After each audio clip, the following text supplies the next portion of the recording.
L'infidélité est le fait de tromper son partenaire avec quelqu'un d'autre. En amour, lorsqu'on dit que vous êtes infidèle, c'est-à-dire vous avez manqué à votre devoir, c'est-à-dire vous êtes déjà en train de consacrer cet amour que vous êtes censé dédier à votre partenaire, à une autre personne qui n'a rien à voir avec votre couple. Là, on parle d'infidélité. Hello, bonjour, bonjour. Moi, c'est Huguette. Nous échangeons sur les conseils d'amour aujourd'hui. Et on parle particulièrement de l'infidélité. Est-il nécessaire de trahir une infidélité? Vous savez, l'amour, c'est une affaire complexe. Trahir une infidélité, c'est pas facile et c'est pas aisé. Et dans quel contexte?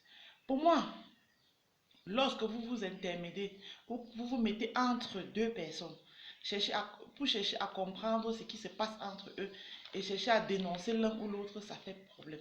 Laissez chacun gérer ses problèmes.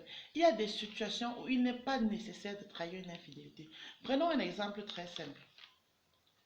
Vous croisez par exemple, vous êtes peut-être le mari de votre soeur en train d'embrasser une autre femme. Qu'est-ce que vous allez faire? Vous allez aller dire à votre soeur, j'ai vu ton mari en train d'embrasser une autre femme. Sachant tellement l'amour que votre soeur porte pour son époux. Est-ce qu'il est nécessaire d'aller lui dire? Moi, je pense qu'il faudrait attirer plutôt l'attention de l'homme sur ce qu'il est en train de faire. Parce que déjà, quand il sait que tu es au courant, il commence à se méfier et parfois il met même fin à cette relation parce qu'il sait que d'un moment à l'autre, tu peux le dire à sa femme qui est ta soeur. C'est pourquoi j'ai dit, et sachant bien que si tu le dis à ta femme, à ta soeur, cela va bouleverser leur relation.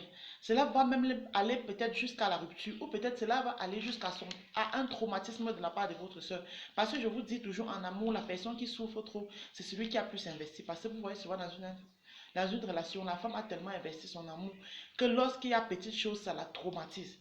Dans ce cas, franchement, il est préférable même d'attirer plutôt l'attention de l'infidèle, d'arrêter cette relation-là, au lieu d'aller le dire pour les séparer, parce que les séparer, vraiment, ça ne servira à rien.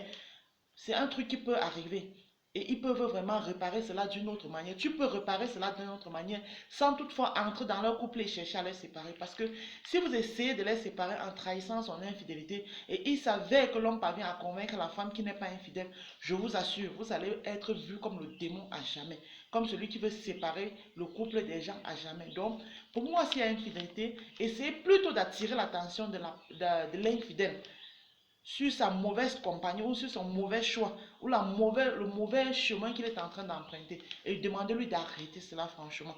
Mais évitez de vous initier dans la vie de couple des gens.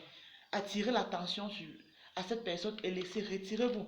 Ou laissez cette personne elle-même découvrir l'infidélité de son mari. Vous n'avez pas besoin de vous mettre au devant au risque de leur faire du mal aux deux.